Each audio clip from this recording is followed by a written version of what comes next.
ലേവ്യ പുസ്തകം അധ്യായം 7. അകൃത്യയാഗത്തിന്റെ പ്രമാണമാവിത്, അത് അതിവിശുദ്ധം.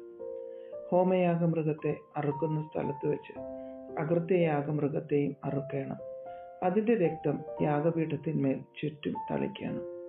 അതിന്റെ സകല മേധസ്സും, തടിച്ച വാലും കുടൽ പൊതിഞ്ഞിരിക്കുന്ന മേധസ്സും, മൂത്രപിണ്ഡം രണ്ടും, അവയുടെ മേൽ കടിപ്രദേശത്തുള്ള മേധസ്സും, മൂത്രപിണ്ഡങ്ങളോട് കൂടെ കരളിന്മേലുള്ള വപയും എടുത്ത് പുരോഹിതൻ യാഗപീഠത്തിന്മേൽ യഹോവയ്ക്ക് ദഹനയാഗമായി ദഹിപ്പിക്കണം. അത് അകൃത്യയാഗം. പുരോഹിത കുലത്തിലെ ആണുങ്ങളൊക്കെയും അത് തിന്നേണം. ഒരു വിശുദ്ധ സ്ഥലത്ത് വെച്ച് അത് തിന്നേണം. അത് അതിവിശുദ്ധം. പാപയാഗം പോലെ തന്നെ അകൃത്യയാഗവും ആകുന്നു. അവയ്ക്ക് പ്രമാണവും ഒന്നു തന്നെ. പ്രായശ്ചിത്തം കഴിക്കുന്ന പുരോഹിതന് അതിരിക്കണം.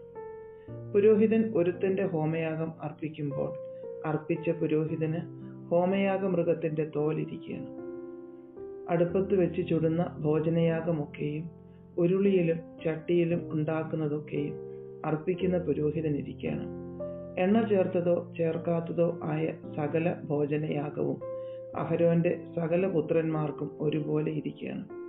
യഹോവയ്ക്ക് അർപ്പിക്കുന്ന സമാധാനയാഗത്തിന്റെ പ്രമാണമാവിത്. അതിനെ സ്തോത്രമായി അർപ്പിക്കുന്നു എങ്കിൽ അവൻ സ്തോത്രയാഗത്തോടു കൂടെ എണ്ണ ചേർത്ത പുളിപ്പില്ലാത്ത ദോശകളും എണ്ണ പുരട്ടിയ പുളിപ്പില്ലാത്ത വടകളും എണ്ണ ചേർത്ത് കുതിർത്ത നേരിയ മാവ് കൊണ്ടുണ്ടാക്കിയ ദോശകളും അർപ്പിക്കണം. സ്തോത്രമായുള്ള സമാധാനയാഗത്തോടു കൂടെ പുളിച്ച മാവ് കൊണ്ടുള്ള ദോശകളും ഭോജനയാഗമായി അർപ്പിക്കണം. ആ എല്ലാ വഴിപാടിലും അതത് വകയിൽ നിന്ന് ഓരോന്ന് യഹോവയ്ക്ക് നീരാജനാർപ്പണമായിട്ട് അർപ്പിക്കണം. അത് സമാധാനയാഗത്തിന്റെ രക്തം തളിക്കുന്ന പുരോഹിതനിരിക്കണം. എന്നാൽ സ്തോത്രമായുള്ള സമാധാനയാഗത്തിന്റെ മാംസം അർപ്പിക്കുന്ന ദിവസത്തിൽ തന്നെ തിന്നേണം. അതിൽ ഒട്ടും പ്രഭാതം വരെ ശേഷിപ്പിക്കരുത്. അർപ്പിക്കുന്ന യാഗം ഒരു നേർച്ചയോ സ്വമേധാദാനമോ ആകുന്നു എങ്കിൽ യാഗം അർപ്പിക്കുന്ന ദിവസത്തിൽ തന്നെ അത് തിന്നേണം. അതിൽ ശേഷിപ്പുള്ളത് പിറ്റന്നാളും തിന്നാം. യാഗമാംസത്തിൽ 3-ാം ദിവസം വരെ ശേഷിക്കുന്നത് തീയിലിട്ട് ചുട്ടുകളയണം. സമാധാനയാഗത്തിന്റെ മാംസത്തിൽ ഏതാനും 3-ാം ദിവസം തിന്നാൽ അത് പ്രസാദമായിരിക്കയില്ല. അർപ്പിക്കുന്നവന് കണക്കിടുകയുമില്ല. അത് അറപ്പായിരിക്കും. അത് തിന്നുന്നവൻ കുറ്റം വഹിക്കണം. ശുദ്ധിയില്ലാത്ത വല്ലതിനെയും തൊട്ടുപോയ മാംസം തിന്നരുത്. അത് തീയിലിട്ട് ചുട്ടുകളയണം. ശേഷം മാംസമോ ശുദ്ധിയുള്ളവനെല്ലാം തിന്നാം. എന്നാൽ അശുദ്ധി തന്റെ മേൽ ഇരിക്കുമ്പോൾ ആരെങ്കിലും യഹോവയ്ക്കുള്ള സമാധാനയാഗങ്ങളുടെ മാംസം തിന്നാൽ അവനെ അവന്റെ ജനത്തിൽ നിന്ന് ഛേദിച്ചു കളയണം.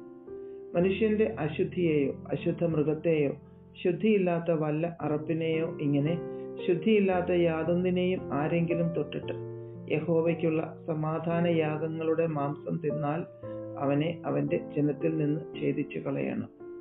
യഹോവ പിന്നെയും മോശയോട് അരുളി ചെയ്തത്, നീ ഇസ്രായേൽ മക്കളോട് പറയേണ്ടത് എന്തെന്നാൽ, ചെമ്മരിയാട്ടിന്റെയോ കോലാട്ടിന്റെയോ കാളയുടെയോ മേധസ് നിങ്ങൾ അശേഷം തിന്നരുത്.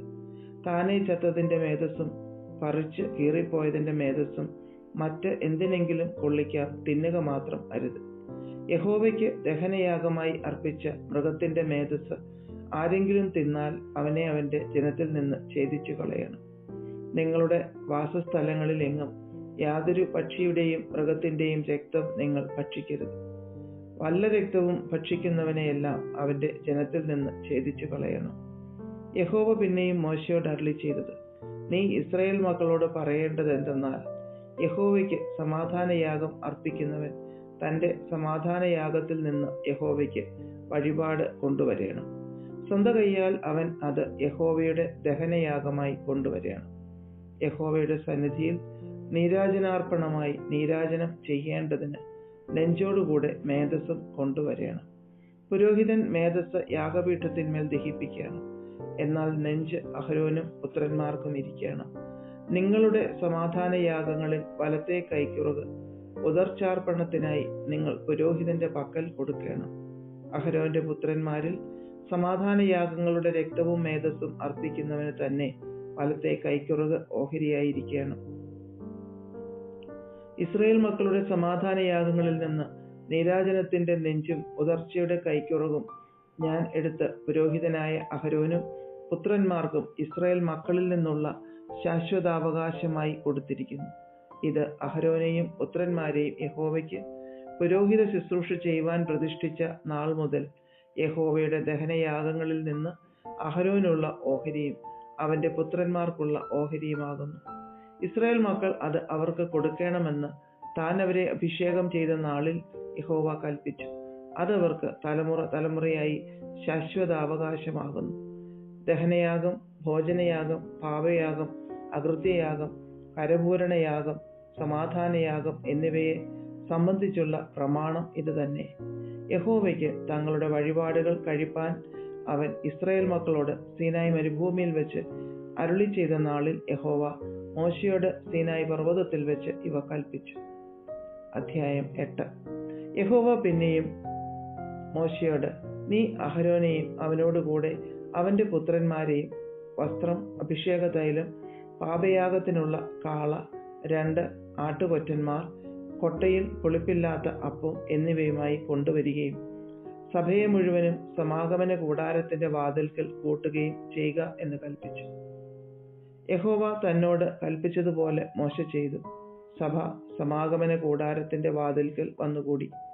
മോശ സഭയോട്, യഹോവ കൽപ്പിച്ച കാര്യം ഇതാകുന്നു എന്ന് പറഞ്ഞു. മോശ അഹരോനെയും പുത്രന്മാരെയും അടുക്കൽ വരുത്തി അവരെ വെള്ളം കൊണ്ട് കഴുകി. അവനെ ഉള്ളങ്കി ഇടുവിച്ചു, നടുക്കെട്ട് കെട്ടിച്ചു, അങ്കി ധരിപ്പിച്ചു, ഏഫോദ് ഇടുവിച്ചു. ഏഫോദിന്റെ ചിത്രപ്പണിയായ നടുക്കെട്ട് കെട്ടിച്ചു, അതിനാൽ അത് മുറുക്കി. അവനെ പതക്കം ധരിപ്പിച്ചു, പതക്കത്തിൽ ഊറീമും തുമ്മീമും വെച്ചു. അവന്റെ തലയിൽ മുടി വെച്ചു, മുടിയുടെ മേൽ മുൻവശത്ത് വിശുദ്ധ കിരീടമായ പൊൻപട്ടം വെച്ചു. യഹോവ മോശയോട് കൽപ്പിച്ചതുപോലെ തന്നെ. മോശ അഭിഷേക തൈലം എടുത്തു, കൂടാരവും അതിലുള്ളതൊക്കെയും അഭിഷേകം ചെയ്തു ശുദ്ധീകരിച്ചു. അതിൽ കുറെ അവൻ യാഗപീഠത്തിന്മേൽ 7 പ്രാവശ്യം തളിച്ചു. യാഗപീഠവും അതിന്റെ ഉപകരണങ്ങളൊക്കെയും തൊട്ടിയും അതിന്റെ കാലും അഭിഷേകം ചെയ്തു ശുദ്ധീകരിച്ചു. അവൻ അഹരോന്റെ തലയിൽ അഭിഷേക തൈലം ഒഴിച്ചു, അവനെ അഭിഷേകം ചെയ്തു ശുദ്ധീകരിച്ചു. മോശ അഹരോന്റെ പുത്രന്മാരെ വരുത്തി അങ്കി ധരിപ്പിച്ചു, നടുക്കെട്ട് കെട്ടിച്ചു, തലപ്പാവും ഇടിവിച്ചു. യഹോവ മോശയോട് കൽപ്പിച്ചതുപോലെ തന്നെ. അവൻ പാപയാഗത്തിനുള്ള കാളയെ കൊണ്ടുവന്നു. പാപയാഗത്തിനുള്ള കാളയുടെ തലയിൽ അഹരോനും പുത്രന്മാരും കൈവച്ചു. അവനതിനെ അറുത്തു. മോശ അതിന്റെ രക്തമെടുത്തു വിരൽ കൊണ്ട് യാഗപീഠത്തിന്റെ കൊമ്പുകളിൽ ചുറ്റും പുരട്ടി യാഗപീഠം ശുദ്ധീകരിച്ചു. ശേഷം രക്തം യാഗപീഠത്തിന്റെ ചുവട്ടിലൊഴിച്ചു. അതിനുവേണ്ടി പ്രായശ്ചിത്തം കഴിച്ചു അതിനെ ശുദ്ധീകരിച്ചു. കുടലിന്മേലുള്ള സകല മേധസ്സും കരളിന്മേലുള്ള വപയും മൂത്രപിണ്ഡം 2 അവയുടെ മേധസ്സും മോശ എടുത്ത് യാഗപീഠത്തിന്മേൽ ദഹിപ്പിച്ചു. എന്നാൽ കാളയെയും അതിന്റെ തോൽ, മാംസം, ചാണകം എന്നിവയെയും അവൻ പാളയത്തിന് പുറത്ത് തീയിലിട്ട് ചുട്ടുകളഞ്ഞു. യഹോവ മോശയോട് കൽപ്പിച്ചതുപോലെ തന്നെ.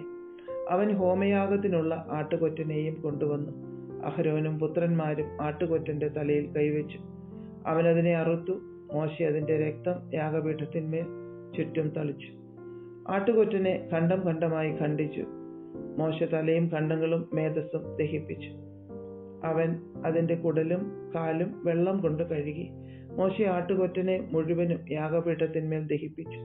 ഇത് സൗരഭ്യവാസനയായ ഹോമയാഗമായി യഹോവയ്ക്കുള്ള ദഹനയാഗം. യഹോവ മോശയോട് കൽപ്പിച്ചതുപോലെ തന്നെ. അവൻ കരപൂരണത്തിനുള്ള ആട്ടുകൊറ്റനായ മറ്റേ ആട്ടുകൊറ്റനെയും കൊണ്ടുവന്നു.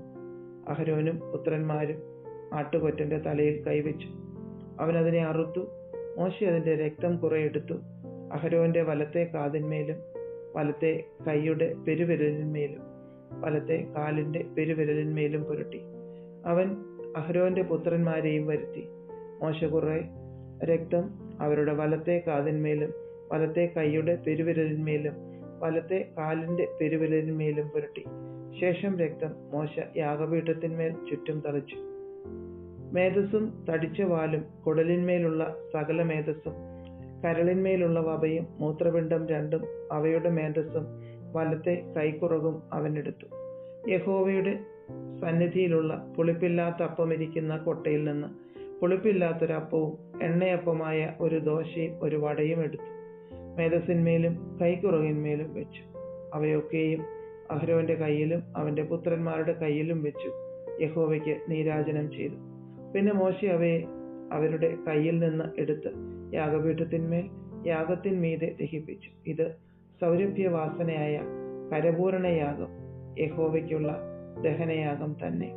മോശെ അതിന്റെ നെഞ്ചെടുത്തു യഹോവയുടെ സന്നിധിയിൽ നീരാജനാർപ്പണമായി നീരാജനം ചെയ്തു.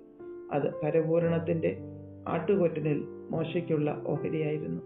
യഹോവ മോശയോട് കൽപ്പിച്ചതുപോലെ തന്നെ മോശ അഭിഷേക തൈലവും യാഗപീഠത്തിന്മേലുള്ള രക്തവും കുറേശ്ശെ എടുത്തു അഹരോന്റെ മേലും അവന്റെ വസ്ത്രത്തിന്മേലും അവന്റെ പുത്രന്മാരുടെ മേലും പുത്രന്മാരുടെ വസ്ത്രത്തിന്മേലും തളിച്ചു. അഹരോനെയും അവന്റെ വസ്ത്രത്തെയും അവന്റെ പുത്രന്മാരെയും പുത്രന്മാരുടെ വസ്ത്രങ്ങളെയും ശുദ്ധീകരിച്ചു. അഹരോനോടും അവന്റെ പുത്രന്മാരോടും മോശ പറഞ്ഞത് എന്തെന്നാൽ, മാംസം നിങ്ങൾ സമാഗമന കൂടാരത്തിന്റെ വാതിൽക്കൽ വെച്ച് പാകം ചെയ്തു. അഹരോനും പുത്രന്മാരും അത് തിന്നേണമെന്ന് എനിക്ക് കൽപ്പനയുണ്ടായതുപോലെ അവിടെ വെച്ച് അതും കരപൂരണത്തിന്റെ കൊട്ടയിൽ ഇരിക്കുന്ന അപ്പവും തിന്നുവിൻ. മാംസത്തിലും അപ്പത്തിലും ശേഷിക്കുന്നത് നിങ്ങൾ തീയിൽ ഇട്ട് ചുട്ടുകളയണം. നിങ്ങളുടെ കരപൂരണ ദിവസങ്ങൾ തികയുവോളം നിങ്ങൾ 7 ദിവസത്തേക്ക് സമാഗമന കൂടാരത്തിന്റെ വാതിൽ വിട്ട് പുറത്തു പോകരുത്. 7 ദിവസം അവൻ നിങ്ങൾക്ക് കരപൂരണം ചെയ്യും. നിങ്ങൾക്ക് വേണ്ടി പ്രായശ്ചിത്തം കഴിപ്പാൻ ഇന്ന് ചെയ്തതുപോലെ ഇനിയും ചെയ്യേണ്ടതിന് യഹോവ കൽപ്പിച്ചിരിക്കുന്നു. ആകയാൽ നിങ്ങൾ മരിക്കാതിരിപ്പാൻ 7 ദിവസം രാവും പകലും സമാഗമന കൂടാരത്തിന്റെ വാതിൽക്കൽ പാർത്ത് യഹോവയുടെ കൽപ്പന അനുസരിക്കണം.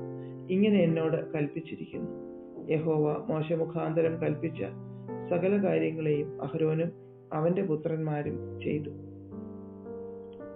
അധ്യായം 9. 8-ാം ദിവസം മോശ അഹരോനെയും പുത്രന്മാരെയും ഇസ്രായേൽ മൂപ്പന്മാരെയും വിളിച്ചു. അഹരോനോട് പറഞ്ഞത് എന്തെന്നാൽ, നീ പാപയാഗത്തിനായി ഊനമില്ലാത്ത ഒരു കാളക്കുട്ടിയെയും ഹോമയാഗത്തിനായി ഊനമില്ലാത്ത ഒരു ആട്ടുകൊറ്റനെയും എടുത്ത് യഹോവയുടെ സന്നിധിയിൽ അർപ്പിക്കണം. എന്നാൽ ഇസ്രായേൽ മക്കളോട് നീ പറയേണ്ടത് എന്തെന്നാൽ, യഹോവയുടെ സന്നിധിയിൽ യാഗം കഴിക്കേണ്ടതിന് നിങ്ങൾ പാപയാഗത്തിനായി ഊനമില്ലാത്ത ഒരു കോലാട്ടിനെയും ഹോമയാഗത്തിനായി 1 വയസ്സ് പ്രായമുള്ള ഊനമില്ലാത്ത ഒരു കാളക്കുട്ടിയെയും 1 വയസ്സ് പ്രായമുള്ള ഊനമില്ലാത്ത ഒരു ചെമ്മരിയാട്ടിൻ കുട്ടിയെയും സമാധാനയാഗത്തിനായി ഒരു കാളയെയും ഒരു ചെമ്മരിയാട്ട് കൊറ്റനെയും എണ്ണ ചേർത്ത ഭോജനയാഗത്തെയും എടുപ്പീൻ. യഹോവ ഇന്ന് നിങ്ങൾക്ക് പ്രത്യക്ഷനാകും. മോശ കൽപ്പിച്ചവയെ അവർ സമാഗമന കൂടാരത്തിന് മുമ്പിൽ കൊണ്ടുവന്നു. സഭ മുഴുവനും അടുത്തു വന്നു യഹോവയുടെ സന്നിധിയിൽ നിന്നു. അപ്പോൾ മോശ, നിങ്ങൾ ചെയ്യണമെന്ന് യഹോവ കൽപ്പിച്ച കാര്യം ഇതാകുന്നു. യഹോവയുടെ തേജസ് നിങ്ങൾക്ക് പ്രത്യക്ഷമാകും എന്ന് പറഞ്ഞു. അഹരോനോട് മോശ, നീ യാഗപീഠത്തിന്റെ അടുക്കൽ ചെന്ന് യഹോവ കൽപ്പിച്ചതുപോലെ നിന്റെ പാപയാഗവും ഹോമയാഗവും അർപ്പിച്ച് നിനക്കും ജനത്തിനും വേണ്ടി പ്രായശ്ചിത്തം കഴിച്ച് ജനത്തിന്റെ വഴിപാടർപ്പിച്ച് അവർക്കായിട്ടും പ്രായശ്ചിത്തം കഴിക്ക എന്ന് പറഞ്ഞു. അങ്ങനെ അഹരോൻ യാഗപീഠത്തിന്റെ അടുക്കൽ ചെന്ന് തനിക്ക് വേണ്ടി പാപയാഗത്തിനുള്ള കാളക്കുട്ടിയെ അറുത്തു. അഹരോന്റെ പുത്രന്മാർ അതിന്റെ രക്തം അവന്റെ അടുക്കൽ കൊണ്ടുവന്നു. അവൻ രക്തത്തിൽ വിരൽ മുക്കി യാഗപീഠത്തിന്റെ കൊമ്പുകളിൽ പുരട്ടി. ശേഷം രക്തം യാഗപീഠത്തിന്റെ ചുവട്ടിലൊഴിച്ചു. പാപയാഗത്തിന്റെ മേധസ്സും മൂത്രപിണ്ഡങ്ങളും കരളിന്മേലുള്ള വപയും അവൻ യാഗപീഠത്തിന്മേൽ ദഹിപ്പിച്ചു. യഹോവ മോശയോട് കൽപ്പിച്ചതുപോലെ തന്നെ അതിന്റെ മാംസവും തോലും അവൻ പാളയത്തിന് പുറത്ത് തീയിലിട്ട് ചുട്ടുകളഞ്ഞു. അവൻ ഹോമയാഗത്തെയും അറുത്തു. അഹരോന്റെ പുത്രന്മാർ അതിന്റെ രക്തം അവന്റെ അടുക്കൽ കൊണ്ടുവന്നു. അവനത് യാഗപീഠത്തിന്മേൽ ചുറ്റും തളിച്ചു. അവർ ഖണ്ഡം ഖണ്ഡമായി ഹോമയാഗവും അതിന്റെ തലയും അവന്റെ അടുക്കൽ കൊണ്ടുവന്നു. അവൻ അവയെ യാഗപീഠത്തിന്മേൽ ദഹിപ്പിച്ചു. അവൻ അതിന്റെ കുടലും കാലും കഴുകി യാഗപീഠത്തിന്മേൽ ഹോമയാഗത്തിന്മീതെ ദഹിപ്പിച്ചു. അവൻ ജനത്തിന്റെ വഴിപാട് കൊണ്ടുവന്നു. ജനത്തിനു വേണ്ടി പാപയാഗത്തിനുള്ള കോലാടിനെ പിടിച്ച് അറുത്തു മുമ്പിലത്തേതിനെ പോലെ പാപയാഗമായി അർപ്പിച്ചു. അവൻ ഹോമയാഗം കൊണ്ടുവന്നു. അതും നിയമപ്രകാരം അർപ്പിച്ചു. അവൻ ഭോജനയാഗം കൊണ്ടുവന്നു. അതിൽ നിന്ന് കൈനിറച്ചെടുത്ത് കാലത്തെ ഹോമയാഗത്തിന് പുറമെ യാഗപീഠത്തിന്മേൽ ദഹിപ്പിച്ചു. പിന്നെ അവൻ ജനത്തിനു വേണ്ടി സമാധാനയാഗത്തിനുള്ള കാളയെയും ചെമ്മരിയാട്ട് കൊറ്റനെയും അറുത്തു. അഹരോന്റെ പുത്രന്മാർ അതിന്റെ രക്തം അവന്റെ അടുക്കൽ കൊണ്ടുവന്നു. അവനത് യാഗപീഠത്തിന്മേൽ ചുറ്റും തളിച്ചു. കാളയുടെയും ആട്ടുകൊറ്റന്റെയും മേധസ്സും തടിച്ച വാലും കുടൽ പൊതിഞ്ഞിരിക്കുന്ന മേധസ്സും മൂത്രപിണ്ഡങ്ങളും കരളിന്മേലുള്ള വപയും കൊണ്ടുവന്നു. അവർ മേധസ്സ് നെഞ്ചുകണ്ടങ്ങളുടെ മേൽ വെച്ചു. അവൻ മേധസ്സ് യാഗപീഠത്തിന്മേൽ ദഹിപ്പിച്ചു. എന്നാൽ നെഞ്ചുകണ്ടങ്ങളും വലത്തെ കൈക്കുറവും മോശ കൽപ്പിച്ചതുപോലെ അഹരോൻ യഹോവയുടെ സന്നിധിയിൽ നീരാജനാർപ്പണമായി നീരാജനം ചെയ്തു. പിന്നെ അഹരോൻ ജനത്തിനു നേരെ കൈ ഉയർത്തി അവരെ ആശീർവദിച്ചു. പാപയാഗവും ഹോമയാഗവും സമാധാനയാഗവും അർപ്പിച്ചിട്ട് അവൻ ഇറങ്ങിപ്പോന്നു. മോശയും അഹരോനും സമാഗമന കൂടാരത്തിൽ കടന്നിട്ട് പുറത്തു വന്നു ജനത്തെ ആശീർവദിച്ചു. അപ്പോൾ യഹോവയുടെ തേജസ് സകല ജനത്തിനും പ്രത്യക്ഷമായി. യഹോവയുടെ സന്നിധിയിൽ നിന്ന് തീ പുറപ്പെട്ടു യാഗപീഠത്തിന്മേലുള്ള ഹോമയാഗവും മേധസ്സും ദഹിപ്പിച്ചു. ജനമെല്ലാം അത് കണ്ടപ്പോൾ ആർത്തു സാഷ്ടാംഗം വീണു. അധ്യായം 10. അനന്തരം അഹരോന്റെ പുത്രന്മാരായ നാദാബും അബീഹൂവും ഓരോ ധൂപകലശം എടുത്തു അതിൽ തീയിട്ടു അതിന്മേൽ ധൂപവർഗവും ഇട്ടു. അങ്ങനെ തങ്ങളോട് കൽപ്പിച്ചതല്ലാത്ത അന്യാഗ്നി യഹോവയുടെ സന്നിധിയിൽ കൊണ്ടുവന്നു. ഉടനെ യഹോവയുടെ സന്നിധിയിൽ നിന്ന് തീ പുറപ്പെട്ടു അവരെ ദഹിപ്പിച്ചു കളഞ്ഞു. അവർ യഹോവയുടെ സന്നിധിയിൽ മരിച്ചുപോയി. അപ്പോൾ മോശ, എന്നോടടുക്കുന്നവരിൽ ഞാൻ ശുദ്ധീകരിക്കപ്പെടും, സർവ്വജനത്തിന്റെയും മുമ്പാകെ ഞാൻ മഹത്വപ്പെടുമെന്ന് യഹോവ അരുളി ചെയ്തത് ഇത് തന്നെ എന്ന് അഹരോനോട് പറഞ്ഞു. അഹരോനോ മിണ്ടാതിരുന്നു. പിന്നെ മോശ അഹരോന്റെ ഇളയപ്പൻ ഉസിയേലിന്റെ പുത്രന്മാരായ മീശായേലിനെയും എൽസാഫാനെയും വിളിച്ച് അവരോട്, നിങ്ങൾ അടുത്തു ചെന്ന് നിങ്ങളുടെ സഹോദരന്മാരെ വിശുദ്ധ മന്ദിരത്തിന്റെ മുമ്പിൽ നിന്ന് പാളയത്തിന് പുറത്ത് കൊണ്ടുപോകുവിനെന്ന് പറഞ്ഞു. മോശ പറഞ്ഞതുപോലെ അവർ അടുത്തു ചെന്നു അവരെ അവരുടെ അങ്കികളോട് കൂടെ പാളയത്തിന് പുറത്തു കൊണ്ടുപോയി. പിന്നെ മോശ അഹരോനോടും അവന്റെ പുത്രന്മാരായ എലയാസാരോടും ഈഥാമാരോടും, നിങ്ങൾ മരിക്കാതെയും സർവ്വ സഭയുടെയും മേൽ കോപം വരാതെയും ഇരിപ്പാൻ നിങ്ങളുടെ തലമുടി പിച്ചി പറിക്കരുത്, നിങ്ങളുടെ വസ്ത്രം കീറുകയും അരുത്. നിങ്ങളുടെ സഹോദരന്മാരായ ഇസ്രായേൽ ഗൃഹം ഒക്കെയും യഹോവ ദഹിപ്പിച്ച ദഹനം നിമിത്തം കരയട്ടെ. നിങ്ങളോ മരിച്ചു പോകാതിരിക്കേണ്ടതിന് സമാഗമന കൂടാരത്തിന്റെ വാതിൽ വിട്ട് പുറത്തു പോകരുത്. യഹോവയുടെ അഭിഷേക തൈലം നിങ്ങളുടെ മേൽ ഇരിക്കുന്നുവല്ലോ എന്ന് പറഞ്ഞു. അവർ മോശയുടെ വചനം പോലെ തന്നെ ചെയ്തു. യഹോവ അഹരോനോട് അരുളി ചെയ്തത്, നീയും നിന്റെ പുത്രന്മാരും മരിച്ചു പോകാതിരിക്കേണ്ടതിന് സമാഗമന കൂടാരത്തിൽ കടക്കുമ്പോൾ വീഞ്ഞും മദ്യവും കുടിക്കരുത്. ഇത് നിങ്ങൾക്ക് തലമുറ തലമുറയായി എന്നേക്കുമുള്ള ചട്ടമായിരിക്കണം. ശുദ്ധവും അശുദ്ധവും മലിനവും നിർമ്മലവും തമ്മിൽ നിങ്ങൾ വകതിരിക്കേണ്ടതിനും യഹോവ മോശ മുഖാന്തരം ഇസ്രായേൽ മക്കളോട് കൽപ്പിച്ച സകല പ്രമാണങ്ങളും അവരെ ഉപദേശിക്കേണ്ടതിനും തന്നെ. അഹരോനോടും അവന്റെ ശേഷിപ്പുള്ള പുത്രന്മാരായ എലയാസാരോടും ഈഥാമാരോടും മോശ പറഞ്ഞത് എന്തെന്നാൽ, യഹോവയുടെ ദഹനയാഗങ്ങളിൽ ശേഷിപ്പുള്ള ഭോജനയാഗം നിങ്ങളെടുത്ത് യാഗപീഠത്തിന്റെ അടുക്കൽ വെച്ച് പുളിപ്പില്ലാത്തതായി ഭക്ഷിപ്പീൻ. അത് അതിവിശുദ്ധം. അത് ഒരു വിശുദ്ധ സ്ഥലത്ത് വെച്ച് ഭക്ഷിക്കണം. യഹോവയുടെ ദഹനയാഗങ്ങളിൽ അത് നിനക്കുള്ള അവകാശവും നിന്റെ പുത്രന്മാർക്കുള്ള അവകാശവുമാകുന്നു. ഇങ്ങനെ എന്നോട് കൽപ്പിച്ചിരിക്കുന്നു. നീരാജനത്തിന്റെ നെഞ്ചും ഉദർച്ചയുടെ കൈക്കുറവും നീയും നിന്റെ പുത്രന്മാരും പുത്രിമാരും വെടിപ്പുള്ള ഒരു സ്ഥലത്ത് വെച്ച് തിന്നേണം. ഇസ്രായേൽ മക്കളുടെ സമാധാനയാഗങ്ങളിൽ അവ നിനക്കുള്ള അവകാശവും നിന്റെ മക്കൾക്കുള്ള അവകാശവുമായി നൽകിയിരിക്കുന്നു. മേധസ്സിന്റെ ദഹനയാഗങ്ങളോടുകൂടെ അവർ യഹോവയുടെ സന്നിധിയിൽ നീരാജനം ചെയ്യേണ്ടതിന് ഉദർച്ചയുടെ കൈക്കുറവും നീരാജനത്തിന്റെ നെഞ്ചും കൊണ്ടുവരേണം. അത് യഹോവ കൽപ്പിച്ചതുപോലെ ശാശ്വതാവകാശമായി നിനക്കും നിന്റെ മക്കൾക്കും ഇരിക്കണം. പിന്നെ പാപയാഗമായ കോലാടിനെ കുറിച്ച് മോശ താല്പര്യമായി അന്വേഷിച്ചു. എന്നാൽ അത് ചുട്ടുകളഞ്ഞിരുന്നു. അപ്പോൾ അവൻ അഹരോന്റെ ശേഷിപ്പുള്ള പുത്രന്മാരായ എലയാസാരോടും ഈഥാമാരോടും കോപിച്ചു.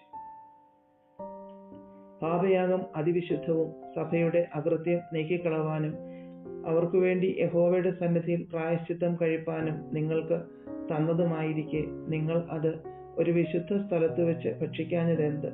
അതിന്റെ രക്തം വിശുദ്ധ മന്ദിരത്തിനകത്ത് കൊണ്ടുവന്നില്ലല്ലോ. ഞാൻ ആജ്ഞാപിച്ചതുപോലെ നിങ്ങൾ അതൊരു വിശുദ്ധ സ്ഥലത്ത് വെച്ച് ഭക്ഷിക്കേണ്ടതായിരുന്നു എന്ന് പറഞ്ഞു. അപ്പോൾ അഹരോൻ മോശയോട്, ഇന്ന് അവർ തങ്ങളുടെ പാപയാഗവും ഹോമയാഗവും യഹോവയുടെ സന്നിധിയിൽ അർപ്പിച്ചു. എനിക്ക് ഇങ്ങനെ ഭവിച്ചുവല്ലോ. ഇന്ന് ഞാൻ പാപയാഗം ഭക്ഷിച്ചു എങ്കിൽ അത് യഹോവയ്ക്ക് പ്രസാദമായിരിക്കുമോ എന്ന് പറഞ്ഞു. ഇത് കേട്ടപ്പോൾ മോശയ്ക്ക് ബോധിച്ചു. അധ്യായം 11. യഹോവ പിന്നെയും മോശയോടും അഹരോനോടും അരുളിച്ചെയ്തത്: നിങ്ങൾ ഇസ്രായേൽ മക്കളോട് പറയേണ്ടത് എന്തെന്നാൽ, ഭൂമിയിലുള്ള സകല മൃഗങ്ങളിലും നിങ്ങൾക്ക് തിന്നാകുന്ന മൃഗങ്ങൾ ഇവ. മൃഗങ്ങളിൽ കുളമ്പ് പിളർന്നിരിക്കുന്നതും കുളമ്പ് രണ്ടായി പിരിഞ്ഞിരിക്കുന്നതും അയവിറക്കുന്നതുമായതൊക്കെയും നിങ്ങൾക്ക് തിന്നാം. എന്നാൽ അയവിറക്കുന്നവയിലും കുളമ്പ് പിളർന്നിരിക്കുന്നവയിലും നിങ്ങൾ തിന്നരുതാത്തവ ഇവ. ഒട്ടകം അയവിറക്കുന്നു എങ്കിലും കുളമ്പ് പിളർന്നതല്ലായക കൊണ്ട് അത് നിങ്ങൾക്ക് അശുദ്ധം. കുഴിമുയൽ അയവിറക്കുന്നു എങ്കിലും കുളമ്പ് പിളർന്നതല്ലായികയാൽ അത് നിങ്ങൾക്ക് അശുദ്ധം. മുയൽ അയവിറക്കുന്നു എങ്കിലും കുളമ്പ് പിളർന്നതല്ലായികയാൽ അത് നിങ്ങൾക്ക് അശുദ്ധം. പന്നി കുളമ്പ് പിളർന്നതായി കുളമ്പ് രണ്ടായി പിരിഞ്ഞിരിക്കുന്നത് തന്നെ എങ്കിലും അയവിറക്കുന്നതല്ലായികയാൽ അത് നിങ്ങൾക്ക് അശുദ്ധം. ഇവയുടെ മാംസം നിങ്ങൾ തിന്നരുത്, പിണം തൊടുകയും അരുത്. ഇവ നിങ്ങൾക്ക് അശുദ്ധം. വെള്ളത്തിലുള്ള എല്ലാറ്റിലും വെച്ച് നിങ്ങൾക്ക് തിന്നാകുന്നവ ഇവ. കടലുകളിലും നദികളിലും ഉള്ള വെള്ളത്തിൽ ചിറകും ചെതുമ്പലും ഉള്ളവയൊക്കെയും നിങ്ങൾക്ക് തിന്നാം. എന്നാൽ കടലുകളിലും നദികളിലുമുള്ള വെള്ളത്തിൽ ചലനം ചെയ്യുന്ന എല്ലാറ്റിലും വെള്ളത്തിലുള്ള സകല ജന്തുക്കളിലും ചിറകും ചെതുമ്പലുമില്ലാത്തതൊക്കെയും നിങ്ങൾക്ക് അറപ്പായിരിക്കണം. അവ നിങ്ങൾക്ക് അറപ്പായി തന്നെ ഇരിക്കണം. അവയുടെ മാംസം തിന്നരുത്. അവയുടെ പിണം നിങ്ങൾക്ക് അറപ്പായിരിക്കണം. ചിറകും ചെതുമ്പലും ഇല്ലാതെ വെള്ളത്തിൽ ഉള്ളതൊക്കെയും നിങ്ങൾക്ക് അറപ്പായിരിക്കണം. പക്ഷികളിൽ നിങ്ങൾക്ക് അറപ്പായിരിക്കേണ്ടുന്നവ ഇവ. അവയെ തിന്നരുത്, അവ അറപ്പാകുന്നു: കഴുകൻ, ചെമ്പരുന്ത്, കടൽറാഞ്ചൻ, ഗൃധ്രം, അതതുവിധം പരുന്ത്, അതതുവിധം കാക്ക, ഒട്ടകപ്പക്ഷി, പുള്ള്, കടൽക്കാക്ക, അതതുവിധം പ്രാപ്പിടിയൻ, നത്ത്, നീർക്കാക്ക, കൂമൻ, മൂങ്ങ, വേഴാമ്പൽ, കുടുംബച്ചാത്തൻ, പെരിഞ്ഞാറ, അതതുവിധം കൊക്ക്, കുളക്കോഴി, നരിച്ചീർ എന്നിവയും ചിറകുള്ള ഇഴജാതിയിൽ നാലുകാൽ കൊണ്ട് നടക്കുന്നതൊക്കെയും നിങ്ങൾക്ക് അറപ്പായിരിക്കണം.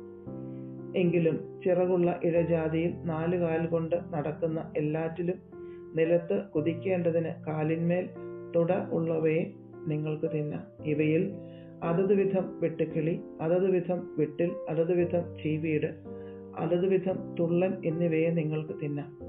ചിറകും നാലുകാലുമുള്ള ശേഷം ഇഴജാതിയൊക്കെയും നിങ്ങൾക്ക് അറപ്പായിരിക്കണം. അവയാൽ നിങ്ങൾ അശുദ്ധരാകും. അവയുടെ പിണം തൊടുന്നവനെല്ലാം സന്ധ്യ വരെ അശുദ്ധൻ ആയിരിക്കണം. അവയുടെ പിണം വഹിക്കുന്നവനെല്ലാം വസ്ത്രമലക്കി സന്ധ്യ വരെ അശുദ്ധനായിരിക്കണം. കുളമ്പ് പിളർന്നതെങ്കിലും കുളമ്പ് രണ്ടായി പിരിയാതെയും അയവിറക്കാതെയും ഇരിക്കുന്ന സകല മൃഗവും നിങ്ങൾക്ക് അശുദ്ധം. അവയെ തൊടുന്നവനെല്ലാം അശുദ്ധൻ ആയിരിക്കണം. നാലുകാൽ കൊണ്ട് നടക്കുന്ന സകല മൃഗങ്ങളിലും ഉള്ളങ്കാൽ പതിച്ച് നടക്കുന്നവ ഒക്കെയും നിങ്ങൾക്ക് അശുദ്ധം. അവയുടെ പിണം തൊടുന്നവനെല്ലാം സന്ധ്യ വരെ അശുദ്ധൻ ആയിരിക്കണം. അവയുടെ പിണം വഹിക്കുന്നവൻ വസ്ത്രമലക്കി സന്ധ്യ വരെ അശുദ്ധനായിരിക്കണം. അവ നിങ്ങൾക്ക് അശുദ്ധം. നിലത്തിഴയുന്ന ഇഴജാതിയിൽ നിങ്ങൾക്ക് അശുദ്ധമായവ ഇവ: പെരിച്ചാഴി, എലി, അതതുവിധം ഉടുമ്പ്, അളുങ്ക്, ഓന്ത്, പല്ലി, അരണ, തുരവൻ. എല്ലാ ഇഴജാതിയിലും വെച്ച് ഇവ നിങ്ങൾക്ക് അശുദ്ധം. അവ ചത്തശേഷം അവയെ തൊടുന്നവനെല്ലാം സന്ധ്യ വരെ അശുദ്ധൻ ആയിരിക്കണം. ചത്തശേഷം അവയിൽ ഒന്ന് ഏതിന്മേലെങ്കിലും വീണാൽ അതൊക്കെയും അശുദ്ധമാകും. അത് മരപാത്രമോ വസ്ത്രമോ തോലോ ചാക്കുശീലയോ വേലയ്ക്ക് ഉപയോഗിക്കുന്ന പാത്രമോ എന്തായാലും വെള്ളത്തിൽ ഇടേണം. അത് സന്ധ്യ വരെ അശുദ്ധമായിരിക്കണം, പിന്നെ ശുദ്ധമാകും. അവയിൽ യാതൊന്നെങ്കിലും ഒരു മൺപാത്രത്തിനകത്ത് വീണാൽ അതിനകത്തുള്ളതൊക്കെയും അശുദ്ധമാകും. നിങ്ങൾ അത് ഉടച്ചു കളയണം. തിന്നുന്ന വല്ല സാധനത്തിന്മേലും ആ വെള്ളം വീണാൽ അത് അശുദ്ധമാകും. കുടിക്കുന്ന വല്ല പാനീയവും ആ വക പാത്രത്തിൽ ഉണ്ടെങ്കിൽ അത് അശുദ്ധമാകും. അവയിൽ ഒന്നിന്റെ പിണം വല്ലതിന്മേലും വീണാൽ അതൊക്കെയും അശുദ്ധമാകും. അടുപ്പോ തീച്ചട്ടിയോ ഇങ്ങനെ എന്തായാലും അത് തകർത്തു കളയണം. അവ അശുദ്ധമാകുന്നു. അവ നിങ്ങൾക്ക് അശുദ്ധം ആയിരിക്കണം. എന്നാൽ നീരുറവും വെള്ളമുള്ള കിണറും ശുദ്ധമായിരിക്കും. പിണം തൊടുന്നവനോ അശുദ്ധനാകും. വിതയ്ക്കുന്ന വിത്തായ വല്ല ധാന്യത്തിന്മേലും അവയിൽ ഒന്നിന്റെ പിണം വീണാലും അത് ശുദ്ധമായിരിക്കും. എന്നാൽ വിത്തിൽ വെള്ളം ഒഴിച്ചിട്ട് അവയിൽ ഒന്നിന്റെ പിണം അതിന്മേൽ വീണാൽ അത് അശുദ്ധം. നിങ്ങൾക്ക് തിന്നാകുന്ന ഒരു മൃഗം ചത്താൽ അതിന്റെ പിണം തൊടുന്നവൻ സന്ധ്യ വരെ അശുദ്ധനായിരിക്കണം. അതിന്റെ പിണം തിന്നുന്നവൻ വസ്ത്രമലക്കി സന്ധ്യ വരെ അശുദ്ധനായിരിക്കണം. അതിന്റെ പിണം വഹിക്കുന്നവനും വസ്ത്രമലക്കി സന്ധ്യ വരെ അശുദ്ധനായിരിക്കണം. നിലത്തിഴയുന്ന ഇഴജാതിയെല്ലാം അറപ്പാകുന്നു, അതിനെ തിന്നരുത്. ഉരസുകൊണ്ട് ചരിക്കുന്നതും 4 കാൽ കൊണ്ട് നടക്കുന്നതും അല്ലെങ്കിൽ അനേകം കാലുള്ളതായി നിലത്ത് ഇഴയുന്നതുമായ യാതൊരു ഇഴജാതിയെയും നിങ്ങൾ തിന്നരുത്, അവ അറപ്പാകുന്നു. യാതൊരു ഇഴജാതിയെക്കൊണ്ടും നിങ്ങളെ തന്നെ അറപ്പാക്കരുത്. അവയാൽ നിങ്ങൾ മലിനപ്പെടുമാറ് നിങ്ങളെ തന്നെ അശുദ്ധമാക്കുകയുമരുത്. ഞാൻ നിങ്ങളുടെ ദൈവമായ യഹോവയാകുന്നു. ഞാൻ വിശുദ്ധനാകയാൽ നിങ്ങൾ നിങ്ങളെ തന്നെ വിശുദ്ധീകരിച്ച് വിശുദ്ധന്മാരായിരിക്കണം. ഭൂമിയിൽ ഇഴയുന്ന യാതൊരു ഇഴജാതിയാലും നിങ്ങളെ തന്നെ അശുദ്ധമാക്കരുത്. ഞാൻ നിങ്ങൾക്ക് ദൈവമായിരിക്കേണ്ടതിന് നിങ്ങളെ മിസ്രയീം ദേശത്തു നിന്ന് പുറപ്പെടുവിച്ച യഹോവയാകുന്നു. ഞാൻ വിശുദ്ധനാകയാൽ നിങ്ങളും വിശുദ്ധന്മാരായിരിക്കണം. ശുദ്ധവും അശുദ്ധവും തമ്മിലും തിന്നാകുന്ന മൃഗത്തെയും തിന്നരുതാത്ത മൃഗത്തെയും തമ്മിലും വകതിരിക്കേണ്ടതിന് ഇത് മൃഗങ്ങളെയും പക്ഷികളെയും വെള്ളത്തിൽ ചലനം ചെയ്യുന്ന സകല ജന്തുക്കളെയും നിലത്തിഴയുന്ന ജന്തുക്കളെയും പറ്റിയുള്ള പ്രമാണം ആകുന്നു. അധ്യായം 12. യഹോവ പിന്നെയും മോശെയോട് അരുളി ചെയ്തത്: നീ ഇസ്രായേൽ മക്കളോട് പറയേണ്ടത് എന്തെന്നാൽ, ഒരു സ്ത്രീ ഗർഭം ധരിച്ച് ആൺകുഞ്ഞിനെ പ്രസവിച്ചാൽ അവൾ 7 ദിവസം അശുദ്ധയായിരിക്കണം. ഋതുവിന്റെ മാലിന്യകാലത്തെന്ന പോലെ അവൾ അശുദ്ധയായിരിക്കണം. 8-ാം ദിവസം അവന്റെ അഗ്രചർമ്മം പരിച്ഛേദന ചെയ്യണം. പിന്നെ അവൾ 33 ദിവസം തന്റെ രക്തശുദ്ധീകരണത്തിൽ ഇരിക്കണം. അവളുടെ ശുദ്ധീകരണ കാലം തികയുന്നത് വരെ അവൾ യാതൊരു വിശുദ്ധ വസ്തുവും തൊടരുത്. വിശുദ്ധ മന്ദിരത്തിലേക്ക് വരികയുമരുത്. പെൺകുഞ്ഞിനെ പ്രസവിച്ചാൽ അവൾ 2 ആഴ്ചവട്ടം ഋതുകാലത്തെന്ന പോലെ അശുദ്ധയായിരിക്കണം. പിന്നെ 66 ദിവസം തന്റെ രക്തശുദ്ധീകരണത്തിൽ ഇരിക്കണം. മകനു വേണ്ടിയോ മകൾക്കു വേണ്ടിയോ അവളുടെ ശുദ്ധീകരണ കാലം തികഞ്ഞ ശേഷം അവൾ 1 വയസ്സ് പ്രായമുള്ള ആട്ടിൻകുട്ടിയെ ഹോമയാഗത്തിനായിട്ടും ഒരു പ്രാവിൻ കുഞ്ഞിനെയോ ഒരു കുറുപ്രാവിനെയോ പാപയാഗത്തിനായിട്ടും സമാഗമന കൂടാരത്തിന്റെ വാതിൽക്കൽ പുരോഹിതന്റെ അടുക്കൽ കൊണ്ടുവരണം. അവനത് യഹോവയുടെ സന്നിധിയിൽ അർപ്പിച്ച് പ്രായശ്ചിത്തം കഴിക്കണം. എന്നാൽ അവളുടെ രക്തസ്രവം നിന്നിട്ട് അവൾ ശുദ്ധയാകും. ഇത് ആൺകുഞ്ഞിനെയോ പെൺകുഞ്ഞിനെയോ പ്രസവിച്ചവൾക്കുള്ള പ്രമാണം. ആട്ടിൻകുട്ടിക്ക് അവളുടെ പക്കൽ വകയില്ല എങ്കിൽ അവൾ 2 കുറുപ്രാവിനെയോ 2 പ്രാവിൻ കുഞ്ഞിനെയോ ഒന്നിനെ ഹോമയാഗത്തിനും മറ്റതിനെ പാപയാഗത്തിനുമായി കൊണ്ടുവരണം. പുരോഹിതൻ അവൾക്കു വേണ്ടി പ്രായശ്ചിത്തം കഴിക്കണം, എന്നാൽ അവൾ ശുദ്ധയാകും. അധ്യായം 13. യഹോവ പിന്നെയും മോശെയോടും അഹരോനോടും അരുളി ചെയ്തത് എന്തെന്നാൽ, ഒരു മനുഷ്യന്റെ ത്വക്കിന്മേൽ തിണർപ്പോ ചുണമോ വെളുത്ത പുള്ളിയോ ഇങ്ങനെ കുഷ്ഠത്തിന്റെ വടു കണ്ടാൽ അവനെ പുരോഹിതനായ അഹരോന്റെ അടുക്കലോ പുരോഹിതന്മാരായ അവന്റെ പുത്രന്മാരിൽ ഒരുത്തന്റെ അടുക്കലോ കൊണ്ടുവരണം.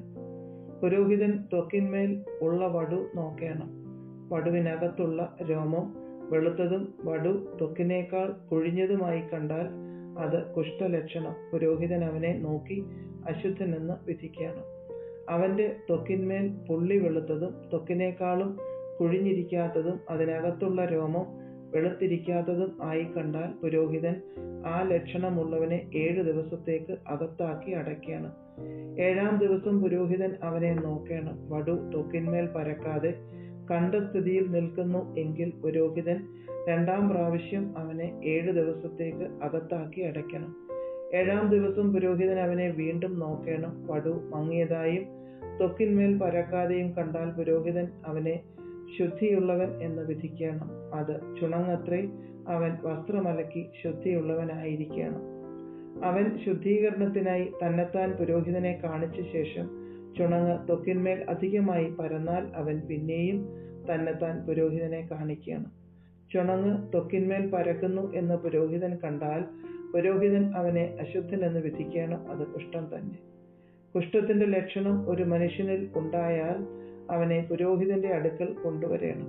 പുരോഹിതൻ അവനെ നോക്കേണം. ത്വക്കിന്മേൽ വെളുത്ത തിണർപ്പുണ്ടായിരിക്കുകയും അതിലെ രോമം വെളുത്തിരിക്കുകയും തിണർപ്പിൽ പച്ചമാംസത്തിന്റെ ലക്ഷണം ഉണ്ടായിരിക്കുകയും ചെയ്താൽ അതവന്റെ ത്വക്കിൽ പഴകിയ കുഷ്ഠം ആകുന്നു. പുരോഹിതൻ അവനെ അശുദ്ധൻ എന്ന് വിധിക്കണം. അവൻ അശുദ്ധനാകൊണ്ട് അവനെ അകത്താക്കി അടയ്ക്കരുത്. കുഷ്ഠം ത്വക്കിൽ അധികമായി പരന്ന് രോഗിയുടെ തല തൊട്ട് കാൽ വരെ പുരോഹിതൻ കാണുന്നിടത്തൊക്കെയും വടു ത്വക്കിൽ ആസകലം മൂടിയിരിക്കുന്നു എങ്കിൽ പുരോഹിതൻ നോക്കേണം. കുഷ്ഠം അവന്റെ ദേഹത്തെ മുഴുവനും മൂടിയിരുന്നാൽ അവൻ വടുവുള്ളവനെ ശുദ്ധിയുള്ളവനെന്ന് വിധിക്കുകയാണ്. ആസകലം വെള്ളയായി തീർന്നു, അവൻ ശുദ്ധിയുള്ളവൻ ആകുന്നു. എന്നാൽ പച്ചമാംസം അവനിൽ കണ്ടാൽ അവൻ അശുദ്ധൻ. പുരോഹിതൻ പച്ചമാംസം നോക്കി അവനെ അശുദ്ധൻ എന്ന് വിധിക്കണം. പച്ചമാംസം അശുദ്ധം, അത് കുഷ്ഠം തന്നെ. എന്നാൽ പച്ചമാംസം മാറി വെള്ളയായി തീർന്നാൽ അവൻ പുരോഹിതന്റെ അടുക്കൽ വരേണം. പുരോഹിതൻ അവനെ നോക്കേണം. വടു വെള്ളയായി തീർന്നു എങ്കിൽ പുരോഹിതൻ വടുവുള്ളവനെ ശുദ്ധിയുള്ളവനെന്ന് വിധിക്കണം. അവൻ ശുദ്ധിയുള്ളവൻ തന്നെ. ദേഹത്തിന്റെ ത്വക്കിൽ പരുവുണ്ടായിരുന്നിട്ട് സൗഖ്യമായ ശേഷം പരുവിന്റെ സ്ഥലത്ത് വെളുത്ത തിണർപ്പോ ചുവപ്പോടു കൂടിയ വെളുത്ത പുള്ളിയോ ഉണ്ടായാൽ അത് പുരോഹിതനെ കാണിക്കണം. പുരോഹിതൻ അത് നോക്കണം. അത് ത്വക്കിനേക്കാൾ കുഴിഞ്ഞതും അതിലെ രോമം വെളുത്തതുമായി കണ്ടാൽ പുരോഹിതൻ അവനെ അശുദ്ധനെന്ന് വിധിക്കണം. അത് പരുവിൽ നിന്നുണ്ടായ കുഷ്ഠരോഗം. എന്നാൽ പുരോഹിതൻ അത് നോക്കി അതിൽ വെളുത്ത രോമം ഇല്ലാതെയും അത് ത്വക്കിനേക്കാൾ കുഴിഞ്ഞിരിക്കാതെയും നിറം മങ്ങിയും കണ്ടാൽ പുരോഹിതൻ അവനെ 7 ദിവസത്തേക്ക് അകത്താക്കി അടയ്ക്കണം. അത് ത്വക്കിന്മേൽ അധികം പരന്നാൽ പുരോഹിതൻ അവനെ അശുദ്ധനെന്ന് വിധിക്കണം. അത് കുഷ്ഠലക്ഷണം തന്നെ. എന്നാൽ വെളുത്ത പുള്ളി പരക്കാതെ കണ്ട നിലയിൽ തന്നെ നിന്നു എങ്കിൽ അത് പരുവിന്റെ വടു അത്രേ. പുരോഹിതൻ അവനെ ശുദ്ധിയുള്ളവനെന്ന് വിധിക്കണം. അല്ലെങ്കിൽ ദേഹത്തിന്റെ ത്വക്കിൽ തീപ്പൊള്ളലുണ്ടായി പൊള്ളലിന്റെ വടു ചുവപ്പോടുകൂടി വെളുത്തു തന്നെയോ ഇരിക്കുന്ന പുള്ളിയായി തീർന്നാൽ പുരോഹിതൻ അത് നോക്കണം. പുള്ളിയിലെ രോമം വെള്ളയായി തീർന്ന് ത്വക്കിനേക്കാൾ കുഴിഞ്ഞു കണ്ടാൽ പൊള്ളലിൽ ഉണ്ടായ കുഷ്ഠം ആകയാൽ പുരോഹിതൻ അവനെ അശുദ്ധനെന്ന് വിധിക്കണം. അത് കുഷ്ഠലക്ഷണം തന്നെ. എന്നാൽ പുരോഹിതൻ അത് നോക്കിയിട്ട് പുള്ളിയിൽ വെളുത്ത രോമം ഇല്ലാതെയും അത് ത്വക്കിനേക്കാൾ കുഴിഞ്ഞിരിക്കാതെയും നിറം മങ്ങിയും കണ്ടാൽ പുരോഹിതൻ അവനെ 7 ദിവസത്തേക്ക് അകത്താക്കി അടയ്ക്കണം. 7-ാം ദിവസം പുരോഹിതൻ അവനെ നോക്കണം. അത് ത്വക്കിന്മേൽ പരന്നിരുന്നാൽ പുരോഹിതൻ അവനെ അശുദ്ധനെന്ന് വിധിക്കണം. അത് കുഷ്ഠലക്ഷണം തന്നെ. എന്നാൽ പുള്ളി ത്വക്കിന്മേൽ പരക്കാതെ കണ്ട നിലയിൽ തന്നെ നിൽക്കുകയും നിറം മങ്ങിയിരിക്കുകയും ചെയ്താൽ അത് തീപ്പൊള്ളലിന്റെ തിണർപ്പാകുന്നു. പുരോഹിതൻ അവനെ ശുദ്ധിയുള്ളവനെന്ന് വിധിക്കണം. അത് തീപ്പൊള്ളലിന്റെ തിണർപ്പത്രേ. ഒരു പുരുഷനെങ്കിലും ഒരു സ്ത്രീക്കെങ്കിലും തലയിലോ താടിയിലോ ഒരു വടു ഉണ്ടായാൽ പുരോഹിതൻ വടു നോക്കണം. അത് ത്വക്കിനേക്കാൾ കുഴിഞ്ഞും അതിൽ പൊൻനിറമായ നേർമയുള്ള രോമം ഉള്ളതായും കണ്ടാൽ പുരോഹിതൻ അവനെ അശുദ്ധനെന്ന് വിധിക്കണം. അത് പുറ്റാകുന്നു. തലയിലോ താടിയിലോ ഉള്ള കുഷ്ഠം തന്നെ. പുരോഹിതൻ പുറ്റിന്റെ വടുവിനെ നോക്കുമ്പോൾ അത് ത്വക്കിനേക്കാൾ കുഴിഞ്ഞിരിക്കാതെയും അതിൽ കറുത്ത രോമം ഇല്ലാതെയും കണ്ടാൽ പുരോഹിതൻ പുറ്റുവടുവുള്ളവനെ 7 ദിവസത്തേക്ക് അകത്താക്കി അടയ്ക്കണം. 7-ാം ദിവസം പുരോഹിതൻ വടുവിനെ നോക്കണം.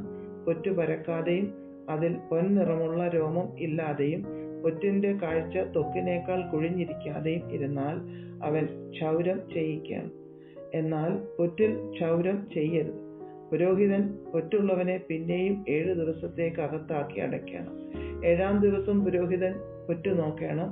പുറ്റ് ത്വക്കിന്മേൽ പരക്കാതെയും കാഴ്ചയ്ക്ക് ത്വക്കിനേക്കാൾ കുഴിഞ്ഞിരിക്കാതെയും ഇരുന്നാൽ പുരോഹിതൻ അവനെ ശുദ്ധിയുള്ളവനെന്ന് വിധിക്കണം. അവൻ വസ്ത്രമലക്കി ശുദ്ധിയുള്ളവനായിരിക്കണം. എന്നാൽ അവന്റെ ശുദ്ധീകരണത്തിന്റെ ശേഷം പുറ്റ് ത്വക്കിന്മേൽ പരന്നാൽ പുരോഹിതൻ അവനെ നോക്കണം. പുറ്റ് ത്വക്കിന്മേൽ പരന്നിരുന്നാൽ പുരോഹിതൻ പൊൻനിറമുള്ള രോമം അന്വേഷിക്കേണ്ട, അവൻ അശുദ്ധൻ തന്നെ. എന്നാൽ പുറ്റ് കണ്ട നിലയിൽ തന്നെ നിൽക്കുന്നതായും അതിൽ കറുത്ത രോമം മുളച്ചതായും കണ്ടാൽ പുറ്റ് സൗഖ്യമായി, അവൻ ശുദ്ധിയുള്ളവൻ. പുരോഹിതൻ അവനെ ശുദ്ധിയുള്ളവനെന്ന് വിധിക്കണം. ഒരു പുരുഷനോ സ്ത്രീക്കോ ദേഹത്തിന്റെ ത്വക്കിൽ വെളുത്ത പുള്ളി ഉണ്ടായാൽ പുരോഹിതൻ നോക്കേണം. ദേഹത്തിന്റെ ത്വക്കിൽ മങ്ങിയ വെള്ളപ്പുള്ളി ഉണ്ടായാൽ അത് ത്വക്കിൽ ഉണ്ടാകുന്ന ചുണങ്ങ്, അവൻ ശുദ്ധിയുള്ളവൻ. തലമുടി കൊഴിഞ്ഞവനോ കഷണ്ടിക്കാരനത്രേ, അവൻ ശുദ്ധിയുള്ളവൻ. തലയിൽ മുൻവശത്തെ രോമം കൊഴിഞ്ഞവൻ മുൻകഷണ്ടിക്കാരൻ, അവൻ ശുദ്ധിയുള്ളവൻ. പിൻകഷണ്ടിയിലോ മുൻകഷണ്ടിയിലോ ചുവപ്പോടു കൂടിയ വെള്ളപ്പുള്ളിയുണ്ടായാൽ അത് അവന്റെ പിൻകഷണ്ടിയിലോ മുൻകഷണ്ടിയിലോ ഉത്ഭവിക്കുന്ന കുഷ്ഠം. പുരോഹിതൻ അത് നോക്കേണം. അവന്റെ പിൻകഷണ്ടിയിലോ മുൻകഷണ്ടിയിലോ ത്വക്കിൽ കുഷ്ഠത്തിന്റെ കാഴ്ച പോലെ വടുവിന്റെ തിണർപ്പ് ചുവപ്പോടുകൂടെ വെളുത്തതായിരുന്നാൽ അവൻ കുഷ്ഠരോഗി, അവൻ അശുദ്ധൻ തന്നെ. പുരോഹിതൻ അവനെ അശുദ്ധൻ എന്ന് തീർത്ത് വിധിക്കണം. അവന് തലയിൽ കുഷ്ഠരോഗമുണ്ട്. വടുവുള്ള കുഷ്ഠരോഗിയുടെ വസ്ത്രം കീറിക്കളയണം. അവന്റെ തല മൂടാതിരിക്കണം. അവൻ അധരം മൂടിക്കൊണ്ടിരിക്കുകയും അശുദ്ധൻ അശുദ്ധനെന്ന് വിളിച്ചു പറയുകയും വേണം. അവന് രോഗമുള്ള നാളൊക്കെയും അവൻ അശുദ്ധനായിരിക്കണം. അവൻ അശുദ്ധൻ തന്നെ. അവൻ തനിച്ചു പാർക്കണം. അവന്റെ പാർപ്പ് പാളയത്തിന് പുറത്തായിരിക്കണം. ആട്ടുരോമ വസ്ത്രമോ ചണവസ്ത്രമോ ആയ ഏത് വസ്ത്രത്തിലെങ്കിലും ചണം കൊണ്ടോ ആട്ടുരോമം കൊണ്ടോ ഉള്ള പാവിൽ എങ്കിലും ഊടയിലെങ്കിലും തോലിലെങ്കിലും തോൽ കൊണ്ട് ഉണ്ടാക്കിയ യാതൊരു സാധനത്തിലെങ്കിലും കുഷ്ഠത്തിന്റെ വടുവായി വസ്ത്രത്തിൽ എങ്കിലും തോലിലെങ്കിലും പാവിലെങ്കിലും ഊടയിലെങ്കിലും തോൽ കൊണ്ടുള്ള യാതൊരു സാധനത്തിലെങ്കിലും വടു ഇളം പച്ചയോ ഇളം ചുവപ്പോ ആയിരുന്നാൽ അത് കുഷ്ഠലക്ഷണം ആകുന്നു. അത് പുരോഹിതനെ കാണിക്കണം. പുരോഹിതൻ വടു നോക്കി വടുവുള്ളതിനെ 7 ദിവസത്തേക്ക് അകത്തിട്ട് അടയ്ക്കണം. അവൻ 7-ാം ദിവസം വടുവിനെ നോക്കണം. വസ്ത്രത്തിലോ പാവിലോ ഉടയിലോ തോലിലോ തോൽ കൊണ്ടുണ്ടാക്കിയ യാതൊരു പണിയിലോ വടു പരന്നിരുന്നാൽ ആ വടു കഠിന കുഷ്ഠം, അത് അശുദ്ധമാകുന്നു. വടുവുള്ള സാധനം ആട്ടിൻ രോമം കൊണ്ടോ ചണം കൊണ്ടോ ഉള്ള വസ്ത്രമോ പാവോ ഉടയോ തോൽ കൊണ്ടുള്ള എന്തെങ്കിലുമോ ആയിരുന്നാലും അത് ചുട്ടുകളയണം. അത് കഠിന കുഷ്ഠം, അത് തീയിലിട്ട് ചുട്ടുകളയണം. എന്നാൽ പുരോഹിതൻ നോക്കണം, വടു വസ്ത്രത്തിലോ പാവിലോ ഉടയിലോ തോൽ കൊണ്ടുള്ള യാതൊരു സാധനത്തിലോ പരന്നിട്ടില്ല എങ്കിൽ പുരോഹിതൻ വടുവുള്ള സാധനം കഴുകുവാൻ കൽപ്പിക്കണം. അത് പിന്നെയും 7 ദിവസത്തേക്ക് അകത്തിട്ട് അടയ്ക്കണം. കഴുകിയ ശേഷം പുരോഹിതൻ വടു നോക്കണം. വടു നിറം മാറാതെയും പരക്കാതെയും ഇരുന്നാൽ അത് അശുദ്ധമാകുന്നു. അത് തീയിലിട്ട് ചുട്ടുകളയണം. അത് അതിന്റെ അകത്തോ പുറത്തോ തിന്നെടുക്കുന്ന വ്രണം. പിന്നെ പുരോഹിതൻ നോക്കണം, കഴുകിയ ശേഷം വടുവിന്റെ നിറം മങ്ങി എങ്കിൽ അവൻ അതിനെ വസ്ത്രത്തിൽ നിന്നോ തോലിൽ നിന്നോ പാവിൽ നിന്നോ ഊടയിൽ നിന്നോ കീറിക്കളയണം. അത് വസ്ത്രത്തിലോ പാവിലോ ഊടയിലോ തോൽ കൊണ്ടുള്ള യാതൊരു സാധനത്തിലോ കാണുന്നു എങ്കിൽ അത് പടരുന്നതാകുന്നു. വടുവുള്ളത് തീയിലിട്ട് ചുട്ടുകളയണം. എന്നാൽ വസ്ത്രമോ പാവോ ഊടയോ തോൽ കൊണ്ടുള്ള യാതൊരു സാധനമോ കഴുകിയ ശേഷം വടു അവയിൽ നിന്ന് നീങ്ങിപ്പോയി എങ്കിൽ അതിനെ 2-ാം പ്രാവശ്യം കഴുകണം. അപ്പോൾ അത് ശുദ്ധമാകും. ആട്ടുരോമമോ ചണമോ കൊണ്ടുള്ള വസ്ത്രത്തിൽ എങ്കിലും പാവിൽ എങ്കിലും ഊടയിൽ എങ്കിലും തോൽ കൊണ്ടുള്ള യാതൊന്നിലെങ്കിലും ഉള്ള കുഷ്ഠത്തിന്റെ വടുവിനെ കുറിച്ച് അത് ശുദ്ധമെന്നോ അശുദ്ധമെന്നോ വിധിപ്പാനുള്ള പ്രമാണം ഇത് തന്നെ.